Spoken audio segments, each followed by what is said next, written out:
अशाच ताज्या व महत्त्वाच्या घडामोडी जाणून घेण्यासाठी आमच्या कर्तृत्ववान शेतकरी न्यूज चॅनलला लाईक करा, सबस्क्राईब करा व शेअर करा। आज आपल्या या ठिकाणी आझाद मैदानावरती ग्रामपंचायत स्तरावर काम करणाऱ्या या संगणक परिचारकांच्या मागण्यांसाठी आज आपण सगळेजण या ठिकाणी उपस्थित आहोत।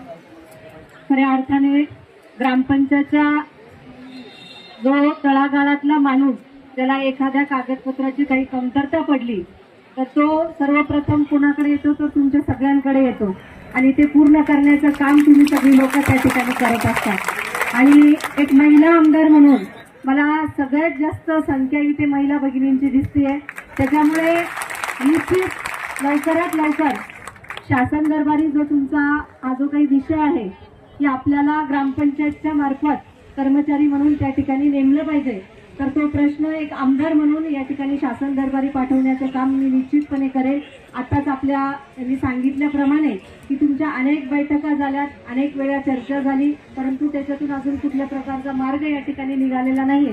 परंतु मी आपल्याला सांगू इच्छिते, मी नवीन आमदार आहे, पहिल्यांदा आपल्या सगळ्यांच्या भेटीला आले, परंतु आज काय होतं आणि उद्या परवा मला जेव्हा केव्हा हा प्रश्न विधानसभेत मांडण्याची संधी मिळेल, येत्या 2 दिवसात मी तो हा प्रश्न विधानसभेत मांडते।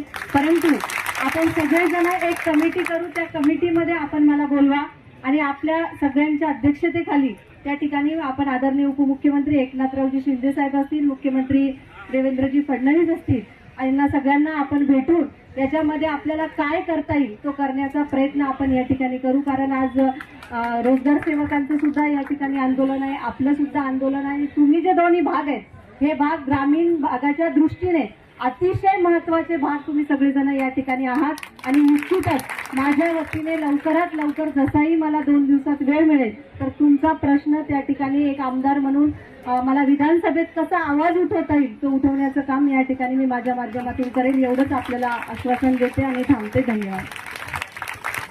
धन्यवाद ताई, आपण निश्चितच आमचा प्रश्न आपणास माहित आहे त्याप्रमाणे आपण या ठिकाणी आम्हाला जाहीर पाठिंबा दिला। माननीय शिंदे साहेबांच्या काळामध्ये शिंदे साहेबांनीच आमचा एक चांगला निर्णय घेतला होता, परंतु सरकार बदललं, सरकार तेच आलं, पण त्यानंतर पुन्हा जे विधानसभेच्या अगोदर शेवटची कॅबिनेट झाली होती त्यावेळेस 10 ऑक्टोबर 2024 ला निर्णय झाला, 336 कोटी रुपयाची तरतुदीचा विषय झाला।